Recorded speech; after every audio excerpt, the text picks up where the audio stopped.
في البراري الأفريقية القاسية، حيث يختبئ الضعفاء ويهرب الأقوياء، يعيش مخلوق لا يعرف الخوف بل يبحث عنه.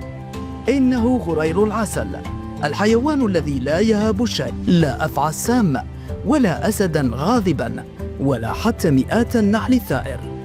صغير الجسد لكن بداخله روح مقاتل لا يهدأ، يهاجم من يشاء ويخرج منها سالما، وكأنه يقول: من التالي؟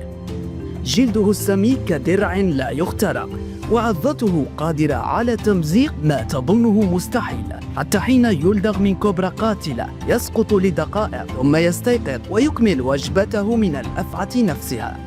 بعضهم يقول أنه مغرور، وآخرون يقولون أنه مجنون، لكن في الحقيقة إنه فقط لا يهتم ولا يتراجع أبدا. غرير العسل، المخلوق الصغير الذي علم العالم أن الشجاعة لا تقاس بالحجم. عيون جزائرية، عينك على كل جديد.